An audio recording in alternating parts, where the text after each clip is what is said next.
বিরতির পর স্বাগত। রাজ্য জুড়ে বসন্ত উৎসব পালিত হচ্ছে। রাজানো আমল থেকেই এই বসন্ত উৎসব পালন হয়ে আসছে এবং এবছরও কিন্তু বসন্ত উৎসব হচ্ছে গোটা রাজ্যব্যাপী। রাজ্য অন্তরে যেমন হোলি বসন্তের উৎসব হতো, ঠিক তেমনি গ্রাম পাহাড়েও সমান্তরালভাবে বসন্ত উৎসব উদযাপন হতো। আজও তা বহাল।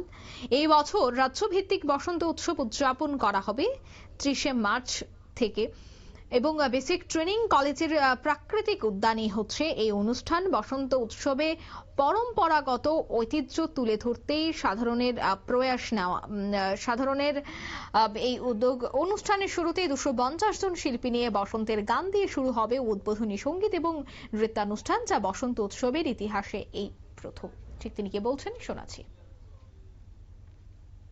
বসন্ত উৎসব সেটা উদ্বোধন হবে বিকাল 3 ঘটিকায়। রাজ্যের জনপ্রিয় মুখ্যমন্ত্রী প্রফেসর ডক্টর মানিক সাহাজি এই বসন্ত উৎসবের শুভ উদ্বোধন করবেন। তো সেই জায়গায় আমাদের মিনিস্টার, এমপি, এমএলএ সবাই সেখানে থাকবেন। এটা রাজ্যভিত্তিক প্রথমবারের মতো সেটা বাইরে কোনো মাঠে হচ্ছে। তো এটাতে বিভিন্ন রূপ সেখানে দেওয়া হচ্ছে। সেখানে 600-র উপর সেখানে আর্টিস্ট থাকবে। তারা বিভিন্ন ধরনের যে কলা কৌশল তারা সেখানে প্রদর্শন করবে। আর সেখানে কোনো প্যান্ডেল রাজ্যের শিল্পীদের একক সঙ্গীতের পাশাপাশি থাকছে কলকাতার বিশিষ্ট শিল্পী সুদেষ্ণা সেলেনের রুদ্র এবং বিশ্বরূপ রুদ্রের মনোকো সাংস্কৃতিক অনুষ্ঠান।